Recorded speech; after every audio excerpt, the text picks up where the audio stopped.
Good day and welcome to Jamaica News Now. I'm your host, and thank you for joining us for today's top stories from across Jamaica and the Jamaican Diaspora.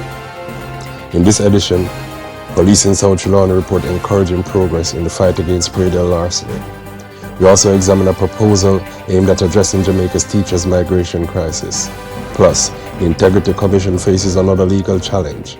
The Students' Loan Bureau raises concerns over high delinquency rates, and Jamaica's Foreign Affairs Ministry provides an update on 2 Jamaicans deported to Eswatini. We'll also bring you the latest court developments, public safety updates, and other important stories making headlines today. Stay with us.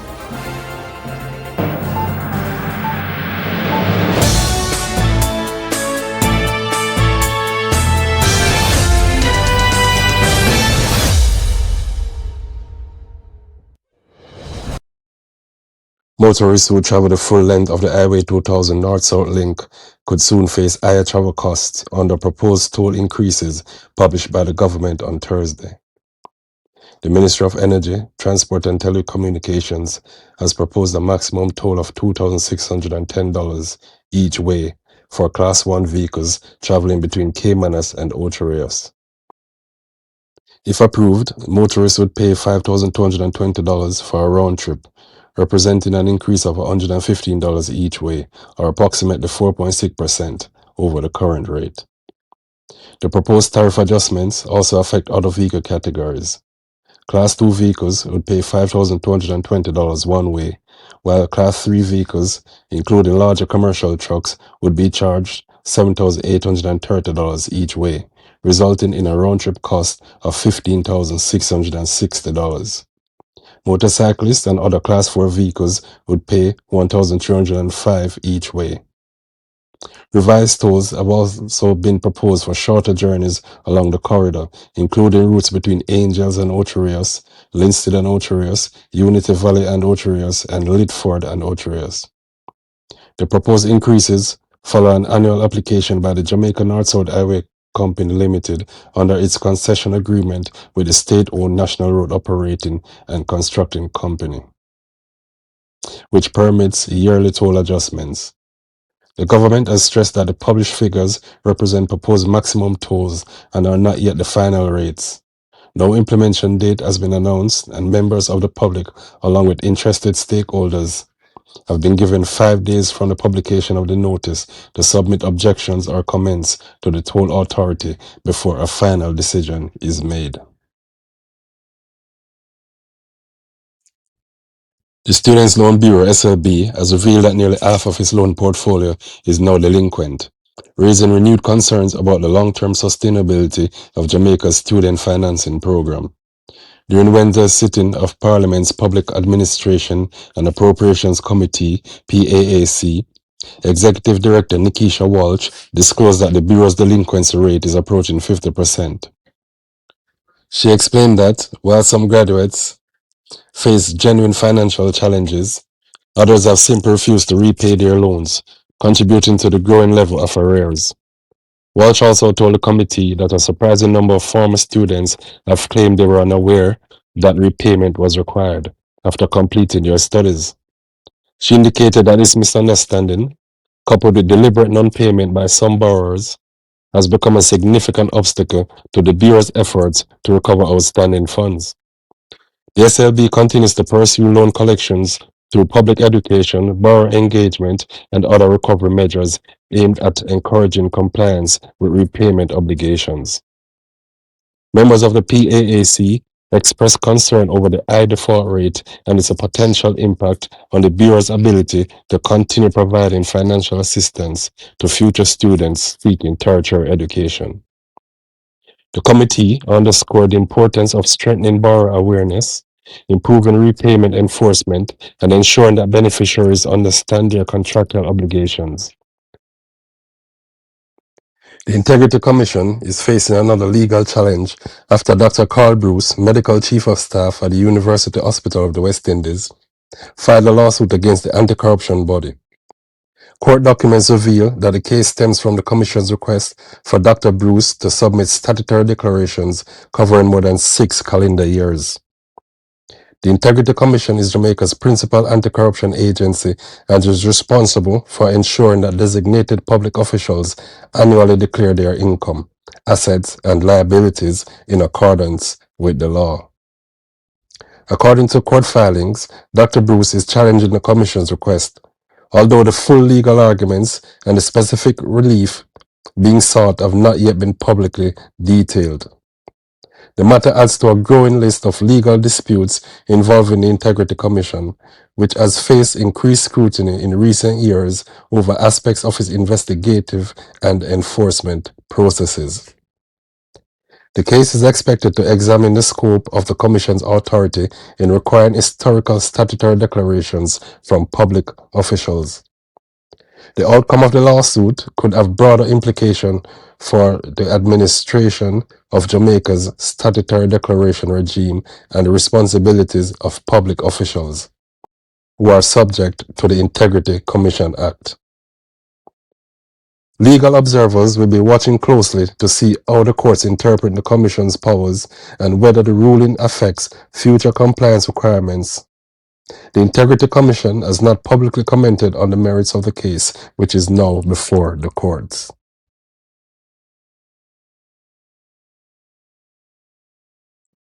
The Ganja Growers and Producers Association of Jamaica says traditional cannabis farmers continue to face significant challenges despite more than a decade of legislative reforms intended to create a legitimate cannabis industry. Speaking on the issue, the association's president argued that many cultivators are still subjected to police raids, crop destruction, and enforcement actions, even though Jamaica has introduced changes to its ganja laws aimed at supporting the development of a regulated medicinal and industrial cannabis sector. According to the association, many small and traditional growers have struggled to benefit from the legal cannabis framework because of high licensing costs, regulatory requirements, and limited access to financing. The organization contends that these barriers have left many long-time cultivators operating outside the formal industry, exposing them to continued law enforcement action. The association maintains that the reforms have not adequately addressed the realities faced by farmers who have cultivated ganja for generations. The comments have renewed calls for the government to review Jamaica's cannabis policies to ensure that traditional growers are better integrated into the legal market while maintaining appropriate regulatory oversight. Stakeholders have argued that expanding access to licensing, reducing compliance barriers, and strengthening support for small farmers could help achieve the original objectives of the reforms. Government officials have not yet publicly responded to the latest concerns, but the issue is expected to remain part of the ongoing national discussion on the future of Jamaica's cannabis industry. Jamaica Ministry of Foreign Affairs and Foreign Trade has made contact with 2 of the 3 Jamaican men who were deported from the United States to Eswatini, according to Foreign Affairs Minister Senator Kamina Johnson-Smith. The minister said both men have informed Jamaican officials that they do not wish to return to Jamaica at this time. Efforts are continuing to establish contact with the 3rd Jamaican national. Speaking on the matter, Senator Johnson-Smith said the ministry has remained engaged through diplomatic channels to monitor the welfare of the deported men and to determine what assistance may be required. She noted that while the government stands ready to facilitate their return if requested, the decision ultimately rests with the individuals concerned. The ministry continues to liaise with relevant authorities as the situation develops. The deportation of the 3 Jamaicans to Eswatini has attracted public attention because it formed part of a United States deportation arrangement involving 3rd countries. The issue has also sparked discussion about Jamaica's consular responsibilities and the rights of citizens deported to countries other than their own. Government officials have indicated they will continue to provide consular support where appropriate while respecting the wishes of the individuals involved. A 58-year-old Jamaican man has been charged in connection with the fatal shooting of his 39-year-old niece, Julia Anderson, in the Bronx, New York. According to investigators, Anderson had just finished work and was sitting inside her Jeep outside a family home when she was shot. Police allege that the accused, Michael Foster, carried out the attack following a dispute over the ownership of the property, which Anderson reportedly inherited from her grandmother after her death in 2023. Authorities believe the inheritance dispute had been a source of ongoing tension within the family before the fatal incident. Investigators say Anderson was targeted while parked outside the residence, and emergency responders were unable to save her. Law enforcement officials continue to investigate the circumstances surrounding the shooting as they gather evidence and interview witnesses. Michael Foster has since been arrested and charged with murder, manslaughter, and 10 counts of criminal possession of a weapon. He is expected to appear before the New York courts to answer the charges.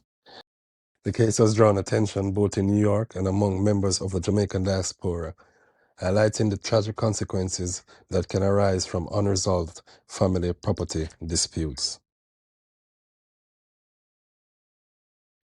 The body of 16-year-old Munro College student Kamal Reynolds has been recovered from the sea off the coast of St. Thomas, bringing a tragic end to an intensive search after he went missing earlier this week.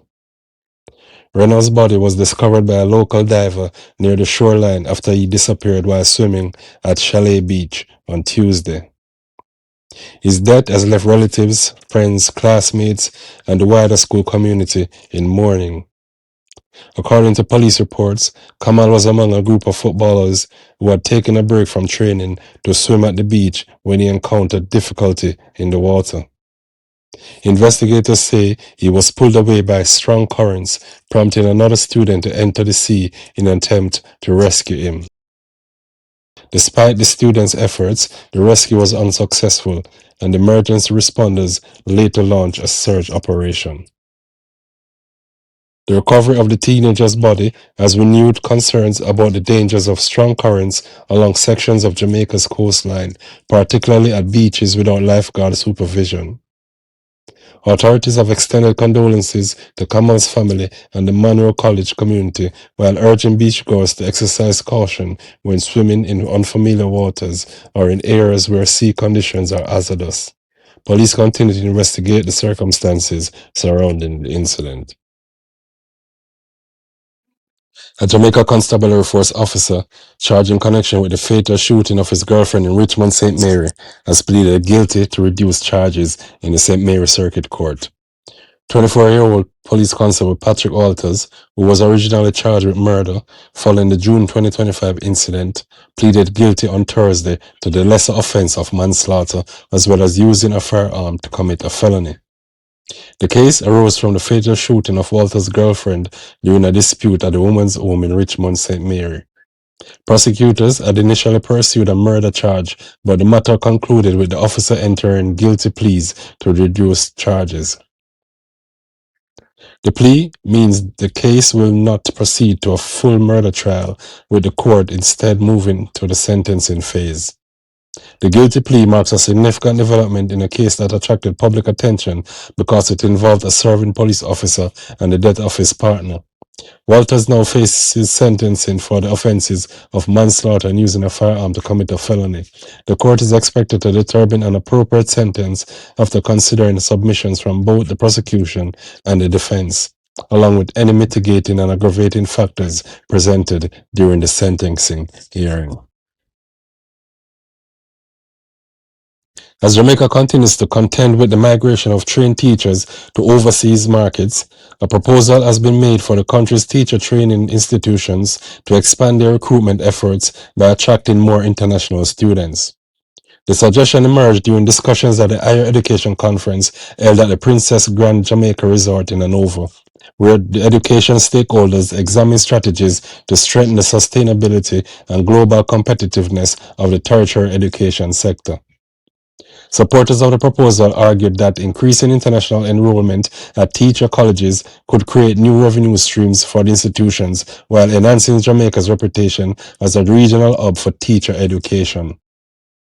They suggested that attracting students from across the Caribbean and other international markets could help offset some of the financial pressures caused by the continued migration of locally trained educators, many of whom leave the island for better paying opportunities abroad.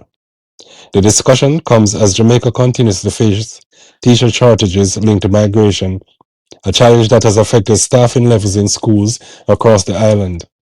While no formal policy changes were announced at the conference, the recommendation has added a new dimension to the ongoing national conversation about teacher retention, workforce planning, and the long-term future of the education sector. Stakeholders are expected to continue exploring strategies that balance the need to retain local talent while expanding opportunities for Jamaica's teachers training institutions. Police in South Trelawny are reporting a decline in incidents of Praedial larceny following the arrest of a man believed to be a repeat offender. According to Deputy Superintendent Avril Boucher, the improvement is being linked to intensified operations carried out by the Praedial larceny unit in Area 1. The police say the targeted enforcement strategy has disrupted the activities of individuals suspected of being involved in the theft of agricultural produce and livestock. Deputy Superintendent Boucher explained that the arrest forms part of a broader effort to combat Praedial larceny, a crime that continues to affect farmers and the agricultural sector across Western Jamaica. He said the Praedial larceny unit has been conducting intelligence-led operations aimed at identifying repeat offenders, increasing patrols in farming communities, and strengthening partnerships with local farmers to improve crime detection and prevention. The police have welcomed the early signs of progress but stressed that their enforcement efforts will continue to ensure the gains are sustained. They are also encouraging farmers to promptly report suspicious activities and to make use of available measures to identify and protect their livestock and crops. Authorities say reducing Praedial larceny remains a priority given its impact on food production, farmers' livelihoods, and the country's agricultural economy. Thank you for making us part of your day and for trusting us to bring you factual, balanced, and up-to-date coverage of the stories that matter most to Jamaica and Jamaicans around the world. If you found this report informative, please give this video a thumbs up, subscribe to Jamaica News Now, and turn on notifications so you never miss a breaking story or major national development. We also want to hear from you. Share your thoughts on today's headlines in the comments below. Which story do you think will have the biggest impact on Jamaica? Thank you for watching. Stay safe and take care of one another. And join us again for the latest breaking news and in-depth reports from across the island. Good night and God bless Jamaica. Subscribe today, turn on notifications, and never miss the stories that matter most. Jamaica News Now, your Highlands, your news, right now.